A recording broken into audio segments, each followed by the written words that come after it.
ومن أحسن قولا ممن دعا إلى الله وعمل صالحا وقال إنني من المسلمين. السلام عليكم ورحمة الله وبركاته. إن الحمد لله نحمده ونستعينه ونستغفره ونعوذ بالله من شرور أنفسنا ومن سيئات أعمالنا من يهده الله فلا مضل له ومن يضلل فلا هادي له وأشهد أن لا إله إلا الله وحده لا شريك له وأشهد أن محمدا عبده ورسوله صلى الله تعالى عليه وعلى آله وصحبه وسلم تسليما كثيرا أما بعد. সম্মানিত ভাতৃমণ্ডলী, আল্লাহ রাব্বুল আলামিনের প্রশংসা এবং প্রিয় নবী সাল্লাল্লাহু আলাইহি সাল্লামের উপর সালাত ও সালামের পর আজ 11ই রমজান 1444 হিজরি মোতাবেক 2 এপ্রিল 2023 আমাদের এই রমজান মাসের আলোচনা ফিকহুস সিয়ামের বিধিবিধান বা মাসাইল পর্ব নম্বর 4। বিষয়বস্তু সুনানুস সিয়ামের সুন্নত সমূহ, রোজা বা সিয়ামের সুন্নত গুলি সম্পর্কে কয়েকটি সুন্নত নিয়ে আলোচনা করব। সিয়ামের ক্ষেত্রে যেসব কথা কাজগুলি সুন্নাহ। প্রথম বিষয় হচ্ছে রোজাদারের জন্য সহুর খাওয়া, সাহারি করা, এ হচ্ছে সুন্নাত। সাহারি খাওয়া অর্থাৎ ভোর রাত্রে ফজরে সুবহ সাদেকের আগে কিছু পানাহার করা ইবাদতের উদ্দেশ্যে, অন্তরে তো নিয়ত আছেই, কিন্তু তার সাথে এই সাহারি, এই পানাহার করা, এ হচ্ছে সুন্নাত এবং এতে বরকত রয়েছে। প্রিয় নবী সাল্লাল্লাহু আলাইহি সাল্লামের হাদিস রয়েছে, তাসাহহারু ফাইন্না ফিস সাহুরি বারাকা, তোমরা সাহুর করো, ভোর রাত্রে খাবার খাও হে রোজাদার সায়েমিন, কারণ সাহুরে বরকত রয়েছে। সাহুরে বরকত রয়েছে। সেই সময়ের দিক থেকে সময়টা অত্যন্ত বরকতপূর্ণ, দোয়া কবুলের সময়। আল্লাহ রাব্বুল আলামিন তার বান্দাদের সবচেয়ে নিকটবর্তী হন শেষ তৃতীয় অংশে, আর শহরের সুন্নতি সময় হচ্ছে রাতের শেষ তৃতীয় অংশ। আর আরেকটি দিক হচ্ছে বরকতের, যে সেই সময়ে মানুষ যখন জাগে, এই মোবারক সময়ে, সেই সময়ে জাগলে, ঘুম থেকে জাগার দোয়া পড়লো, তারপরে ওযু করলো, তাতে আল্লাহর জিকির আজকার করলো, ওযুর শেষে সুন্নতি দোয়াগুলি পড়লো, আর তারপরে আপনার খাওয়া দাওয়া করলো, শুরুতে বিসমিল্লাহ বললো, খেয়ে দিয়ে আলহামদুলিল্লাহ শুকরিয়া আদায় করলো, বরকতের দোয়া করলো। এসব দিক থেকে বরকত রয়েছে।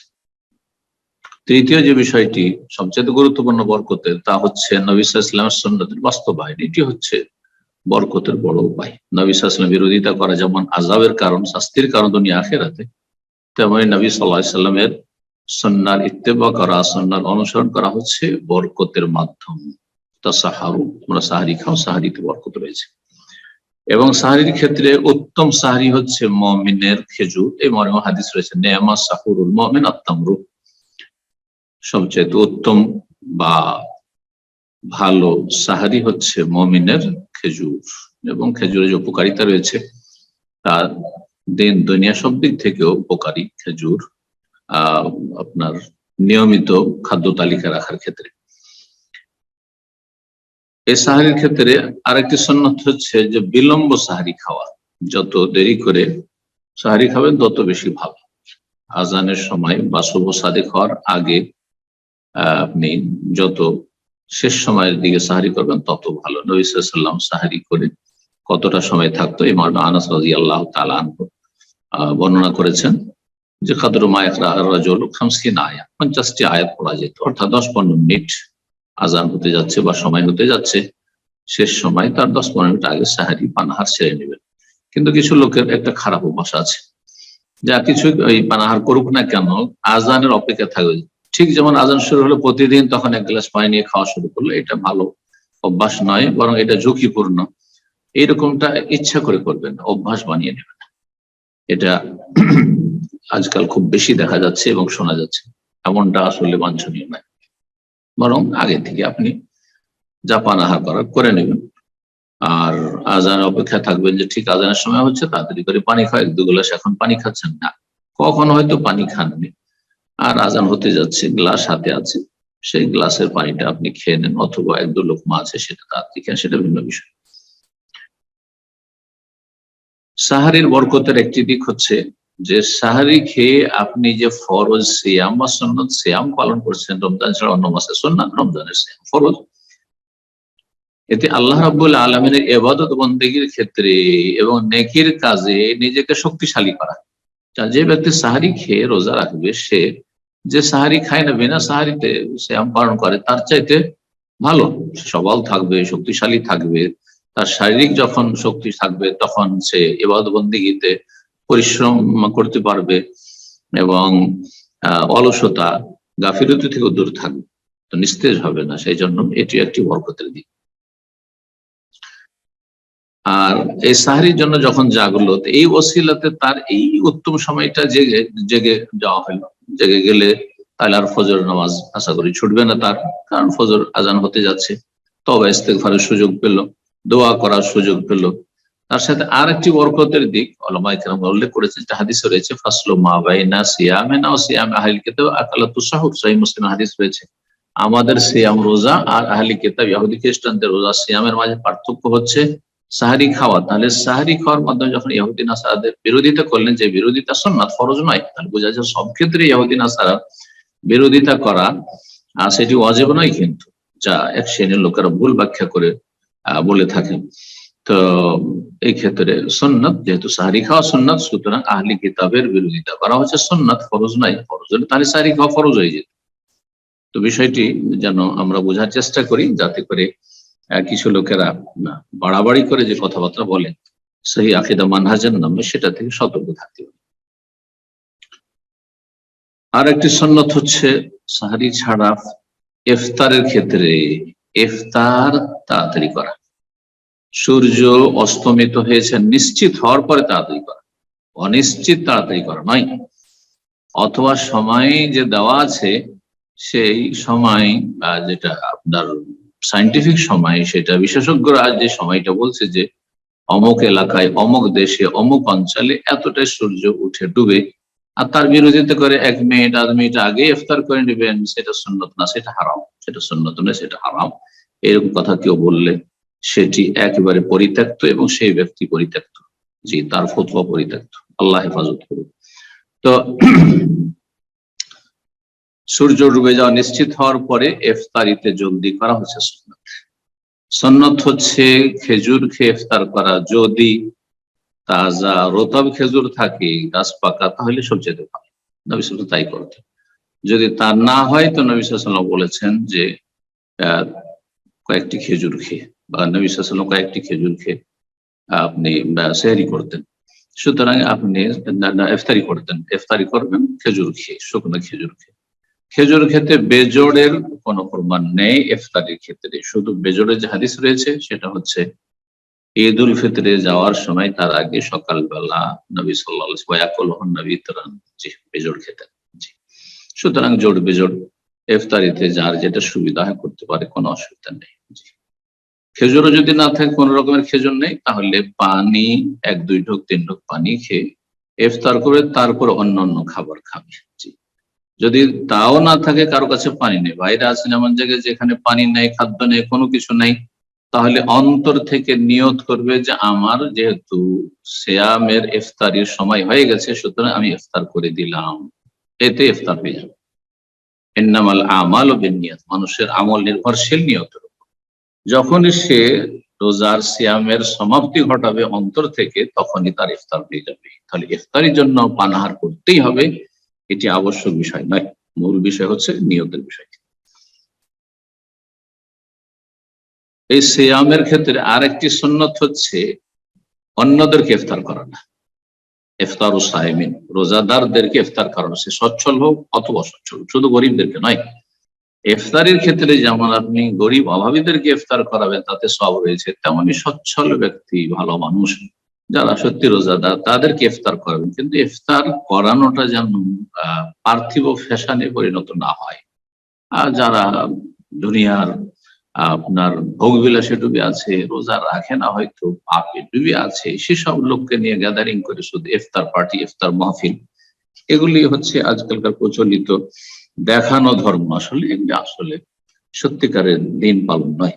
জি, আপনি ইফতার করাবেন ভালো মানুষদেরকে, যারা সত্যি রোজা রাখে।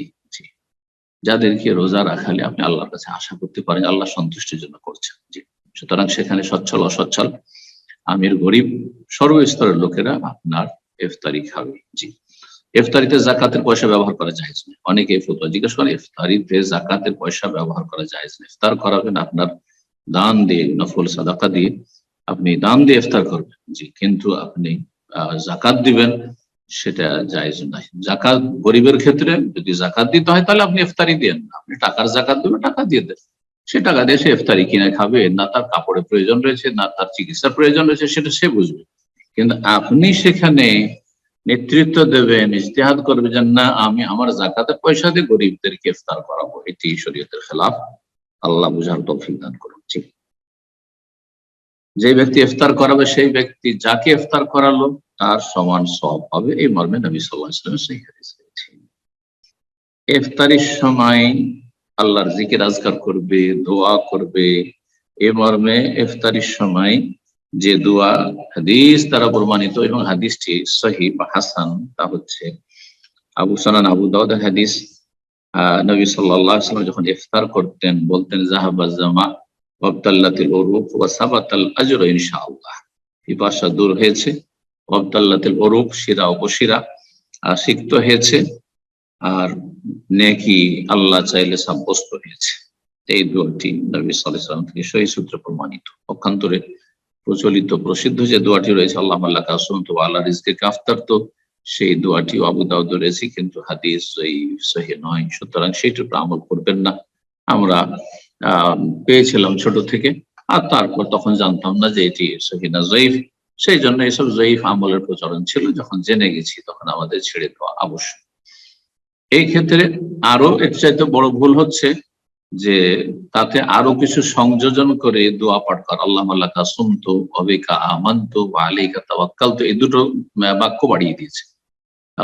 আল্লাহুম্মা লাকা আসুমতুর পরে ওয়া বিকা আমানতু, আল্লাহ তোমার প্রতি ঈমান রাখি, ওয়া আলাইকা তাওয়াক্কালতু, তোমার প্রতি আমরা আস্থা ভরসা রাখি, ওয়া আলা রিজকিকা আফতারতু, যে দোয়ার দুই দিকে ওই জয়ীফ হাদিসের দুটো অংশ, আল্লাহুম্মা লাকা আসুমতু ওয়া আলা রিজকিকা আফতারতু, মাঝখানে ওয়া বিকা আমানতু ওয়া আলাইকা তাওয়াক্কালতু। এই দোয়াটি তবলিগ জামাতের ফাজাইল আমল বা ফাজাইল আমলের যে ফাজাইল, রোজার ফাজাইল, তাতে রয়েছে। আর সেই হাদিস সম্পর্কে মৌলানা জাকারি সাহেব, যে দেওবন্দি তবলিগের শাইখুল হাদিস, তিনি এই কথা বলার তো সাহস পাচ্ছেন না যেটা হাদিসে রয়েছে। বলছেন যে তাতে লিখছেন তার ভাষায়, যেহেতু উর্দু ভাষায় মূল কিতাবটি লিখিত, যে ইফতার কি মশহুর দোয়া, ইফতারির প্রসিদ্ধ দোয়া হচ্ছে এটি, যেটি হচ্ছে বিদআত এবং তাতে সংযোজন করা আছে দোয়াতে, এটি জায়েজ নয়, এভাবে দোয়া পড়া জায়েজ না। জি, রোজাদারের ক্ষেত্রে আরেকটি সুন্নত বিষয় হচ্ছে রোজাদার রোজা অবস্থায়, সিয়াম অবস্থায় মিসওয়াক করতে পারবে। যেমন অন্যরা মিসওয়াক করতে পারবে, তেমনি যারা রোজাদার তারা মিসওয়াক করতে পারবে ফি কুল্লি ওয়াক্তিন আউওয়ালান নাহারি ওয়া আখিরাহু, সকাল থেকে শুরু করে সন্ধ্যা পর্যন্ত যে কোনো সময়।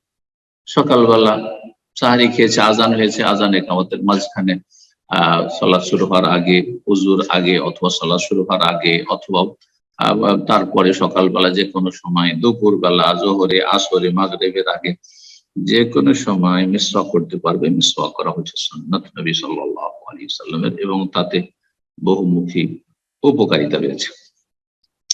রোজাদারের জন্য আরেকটি সুন্নত হচ্ছে, তাকে যদি কেউ গালমন্দ করে, তার সাথে কেউ মারামারি করতে আসে, তাহলে প্রতিক্রিয়া দেখাবে না, বরং বলবে ইন্নী সাইম, আমি রোজাদার, আমি সিয়াম অবস্থায় রয়েছে, ইন্নী সাইম, ইন্নী সাইম। জি, আর যদি সেখান থেকে কেটে পড়ে, সেখানে থাকলে হয়তো কথা আগে বাড়তে পারে, আর তারপরে শয়তান সুযোগ নিতে পারে, বা সেই ব্যক্তি চড়াও হতে পারে, কিছু না বললেও সেখানে হয়তো চড়াও হতে পারে, আর সীমা লঙ্ঘন করতে পারে। সুতরাং আপনি সেখান থেকে উঠে যাবেন, চলে যাবেন সেখান থেকে। জি, রোজাদারের জন্য সুন্নত হচ্ছে বেশি বেশি নেক আমল করা। সিয়াম অবস্থায় যথাসাধ্য বেশি বেশি কারি খায়ের করবেন, নেক আমল করবেন। যেমন বেশি বেশি জিকির আজকার করা, বেশি বেশি তেলাওয়াত করা, বেশি বেশি দান খেরাত করা, বেশি পরিমাণে গরিব দুঃখীদের খোঁজ খবর নেওয়া, তাদের সাথে সমবেদনা জ্ঞাপন করা, যারা মুখাপেক্ষী রয়েছে তাদের প্রয়োজন পুরা করতে পারে যে কোনো রকমের সময় দিয়ে, শ্রম দিয়ে, আপনার পরামর্শ দিয়ে, কথার দ্বারা, কাজের দ্বারা, অর্থ দ্বারা, যে কোনো ভাবে সহযোগিতা করা সম্ভব হয়, পাশে দাঁড়ানো সম্ভব হয় তা চেষ্টা করবে। এইরকমই তওবা ইস্তেগফার করা, আর রোজাদারের জন্য বেশি বেশি নফল সালাত আদায় করা, আত্মীয়দের সাথে সুসম্পর্ক রাখা, মাঝে মাঝে আত্মীয়দের খোঁজ খবর নেবেন, রোজা অবস্থায় খোঁজ নেবেন, রোজার রমজানের রাতে দিনে মাঝে মাঝে খোঁজ নেবেন, রমজান মাসে অন্যান্য মাসের তুলনায় বেশি খোঁজ নেবেন। যারা আত্মীয় স্বজন অথবা পাড়া প্রতিবেশী রয়েছে অভাবী, তাদের আর্থিক দিক থেকেও খোঁজ খবর নেবেন, আর যারা সচ্ছল তাদের এমনি খোঁজ খবর নেবেন। এছাড়াও যে কোনো মানুষকে খাওয়ানোর স্বভাব রয়েছে। আল্লাহ রাব্বুল আলামিন কোরআনে কারিমে বলেছেন, ওয়ায়ুতিমুনা আত-তা'আমা আলা হুব্বিহি মিসকিনাও ওয়া ইয়াতীমান ওয়া আসীরা। যারা মুখাপেক্ষী তাদেরকেও, আর যারা মুখাপেক্ষী অভাবী নয় তাদেরকেও, তাতে অনেকই রয়েছে। এইরকমই অসুস্থ ব্যক্তির পরিচর্যা করা, খোঁজ খবর নেওয়া, সেবা যত্ন করা এবং তাদের জন্য দোয়া করা ইত্যাদি সমস্ত এইরকম যে কোনো ভালো কাজ। এই মর্মে আবু বকর সিদ্দিক রাদিয়াল্লাহু তাআলা আনহু সম্পর্কে যে হাদিস রয়েছে, নবী সাল্লাল্লাহু আলাইহি ওয়াসাল্লাম একদিন জিজ্ঞাসা করে কয়েকটি নেক আমল সম্পর্কে, যে আজকে কে তোমাদের রোজা রেখেছে, সিয়াম পান করেছে? আবু বকর বলে আনা। আজকে কে মিসকিনকে খাওয়াইয়েছে? আনা। আজকে কে ইয়াদাতুল মারিজ করেছে, অসুস্থ ব্যক্তির খোঁজ নিয়েছে? আজকে জানাজায় কে শরীক হয়েছে? তো রোজা অবস্থায় জানাজা হচ্ছে, জানাজায় চলে গেলেন। এই না যে খোদায় আসি, পিপাসে আসি, যাবো না, থাকবেন না, নেক আমলে বেশি বেশি অংশ নেন।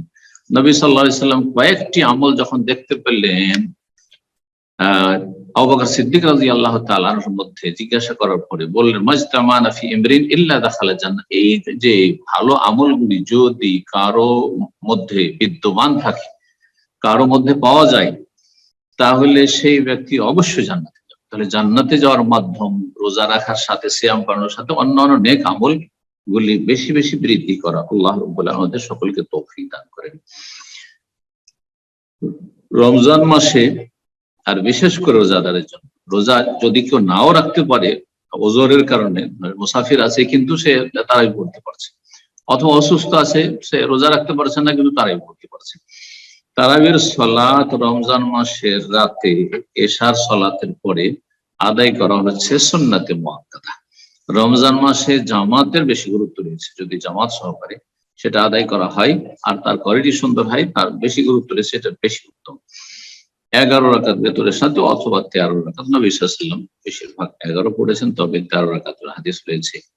আর কেউ যদি অতিরিক্ত পড়ে, নফলের নিয়ত পড়বে, কোনো আপত্তি নেই। সালাতুল লাইল মাসনা মাসনা, রাতের সালাত 2 করে পড়তে থাকো, কিন্তু সেটা একটা পরিমাণে গিয়ে নির্ধারণ করে দিবে না যে আমরা 20 পড়বো, সেটা কম বেশি করব না, এটা যেন না করে। 30 পড়বো, কম বেশি করবো না, ওটা মাস এরকমটা করবে না। কারণ এরকম করলে তখন হবে কি, অজ্ঞতার কারণে এটা একটা বেদাতের আকার ধারণ করবে। যদি কোনো এক বছরে কম বেশি করা হয়, তখন হইচই শুরু হয়ে যাবে, না এটা কেন কম করলো, যারা এর কম পড়ছে তাদেরকে আমার মসজিদে আসতে দেবো না, ইত্যাদি ইত্যাদি লড়াই ঝগড়া শুরু হবে। সুতরাং যদি কোনো একটা পরিমাণে গিয়ে থেমে যেতে হয় বা নির্ধারণ করতে হয় যে আমরা এতটা পরিমাণ পড়বো, তাহলে সেটি নবী সাল্লাল্লাহু আলাইহি ওয়াসাল্লামের সুন্নাহ।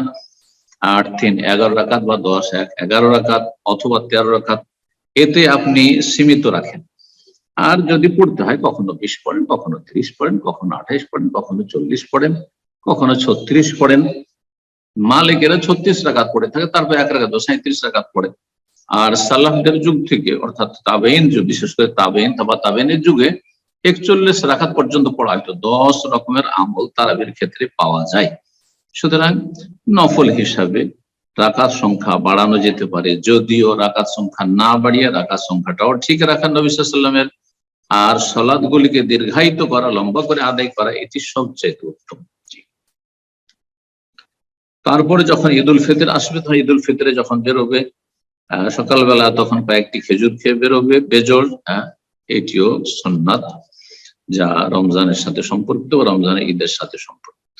জি, আপনি রোজা অবস্থায় আছেন, রমজান মাসে না, রমজান মাসে রোজা তো ফরজ, অন্য কোনো সময় নফল সুন্নত রোজায় আছেন, সিয়ামে আছেন, আর আপনাকে দিনের বেলা কেউ দাওয়াত দিল আসেন খাওয়া দাওয়া করেন, তাহলে বলতে পারেন তখন যে ইন্নী সাইম, আমি রোজা অবস্থায় আছি ভাই।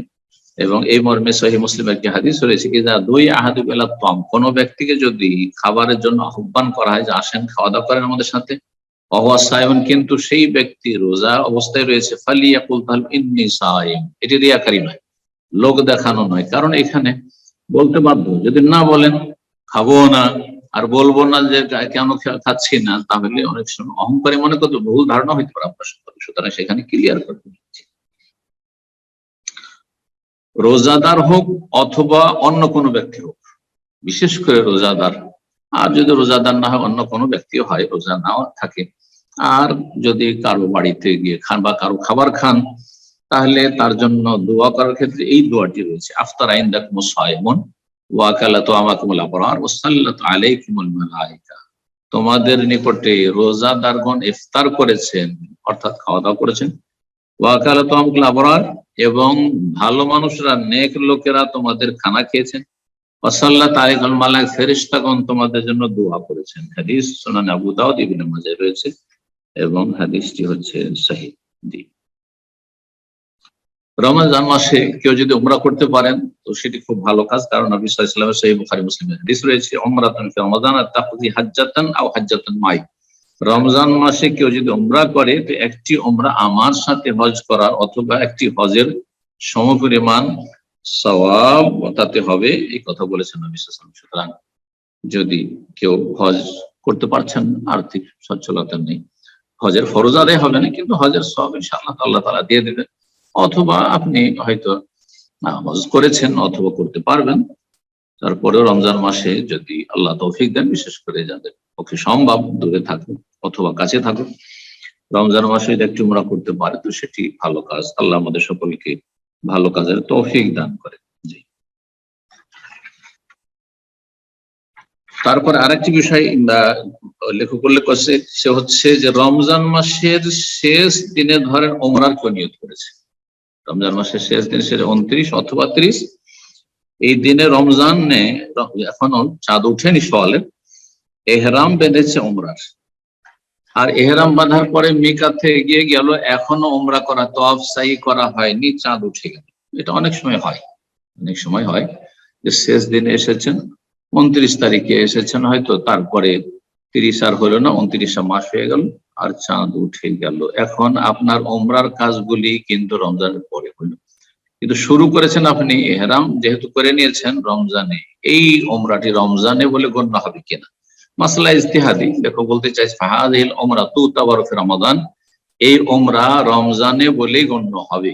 কেন? লিআন্না ইবরাত বিওয়াক্তি দুখুল ফিহা, কারণ এখানে আপনি শুরু করেছেন যে আমলটি, ইবাদতটি, এটি হচ্ছে গুরুত্বপূর্ণ বিষয়, এটি হচ্ছে লক্ষণীয় বিষয়। আপনি এহরাম বাঁধার মাধ্যমে শুরু করে দিয়েছেন উমরার কাজ, আর উমরার কাজ ইনকমপ্লিট, অসম্পূর্ণ রয়েছে, আর চাঁদ উঠে গেল, তাতে কোনো যায় আসে না। ইনশাআল্লাহ তাআলা রমজান মাসে উমরার সওয়াব পাবেন, আল্লাহু আ'লাম। জি, এখানে আজকের আলোচনা শেষ করছি। আল্লাহ রাব্বুল আলামিনের কাছে দোয়া করি আল্লাহ রাব্বুল আলামিন আমাদেরকে উপকারী জ্ঞান দান করেন, ভালো আমলের তৌফিক দান করেন, এবং এর সাথে সাথে যদি সামনের সপ্তাহে ইনশাআল্লাহ তাআলা আমরা শেষ দশকের আগে সময় পাবো, স্মরণ করিয়ে দিচ্ছি সামনে যে শেষ দশক আসছে, বিশেষ করে তাতে নবী সাল্লাল্লাহু আলাইহি সাল্লাম সবচেয়ে বেশি মেহনত পরিশ্রম করে ইবাদতবন্দি করেছেন। সুতরাং এই কথাগুলি যেন আমাদের মনে থাকে, এবং মনে রাখার সাথে আল্লাহ রাব্বুল আলামিন আমাদেরকে সক্রিয় হয়ে আল্লাহ রাব্বুল কঠোর পরিশ্রম করে ইবাদতবন্দি করার তৌফিক দান করেন, আল্লাহ রাব্বুল আমাদেরকে কবুল করেন। নবী সাল্লাল্লাহু আলাইহি সাল্লাম শেষ দশকে কি করতেন? আহিয়া লাইলাম, সারা রাত জাগতেন, তার আগ পর্যন্ত 20 তারিখ পর্যন্ত রাতে কিছুক্ষণ ঘুমাতেন, আর বেশিরভাগ সময় ইবাদতবন্দি করতেন, কিন্তু শেষ দশকে গোটা রাত জাগরণ করে ইবাদত করতেন, রাত জেগে ইবাদতবন্দি করতেন। ওয়াই কাজ আহলো, পরিবার পরিজনকে জাগাতেন, তাদেরকে ইবাদতবন্দি করাতেন, উৎসাহিত করতেন। ওয়াশাদ্দাল মেজার, পুরো প্রস্তুতি নিতেন, এবং এই শেষ দশকে সহবাস, স্বামী স্ত্রী সহবাস করতেন না, যদিও হারাম নয়, কিন্তু কার জন্য হারাম? যে ইতিকাফ অবস্থায় তার জন্য হারাম, ইতিকাফে আছে, সুতরাং স্ত্রী মিলন জায়েজ নয় ইতিকাফ অবস্থায়, নাহলে ইতিকাফ ভঙ্গ হয়ে যাবে। নবী সাল্লাল্লাহু আলাইহি ওয়াসাল্লাম শেষ দশকে ইতিকাফ করতেন। আর কদর রাতের ফজিলত আপনাদের জানাই রয়েছে কোরআনে কারীমে আল্লাহ রাব্বুল সেটিকে বলেছেন লাইলাতুল কদর খায়রুম মিন আলফি শাহর। এই কদর রাত হাজার মাস অপেক্ষা উত্তম। কতটা উত্তম আল্লাহ রাব্বুল ভালো জানেন। সুতরাং এই সময়গুলি, যে সময়গুলি সামনে আসছে, যা চলে গেছে, সেগুলিকে আল্লাহ কবুল করুন এবং আমাদের ত্রুটিগুলিকে আল্লাহ মাফ করুন। আর আগামীতে আল্লাহ রাব্বুল আমাদের আরো বেশি সংশোধন করে নেক আমলে অগ্রগামী হওয়ার তৌফিক দান করুন। আর আগামীতে যে দিনগুলি রয়েছে সেগুলির ভালো মূল্যায়নের তৌফিক দান করুন এবং এই সময়গুলোকে ভালো কাজে, এলমে, আমলে, দিনে, দুনিয়ার কল্যাণে আল্লাহ রাব্বুল ব্যয় করার তৌফিক দান করুন এবং আল্লাহ সন্তুষ্টির জন্য কাজ করার তৌফিক দান করুন। সাল্লাল্লাহু আলা নবিয়িনা মুহাম্মদ ওয়া আলা আলিহি ওয়া সাহবিহি আজমাইন।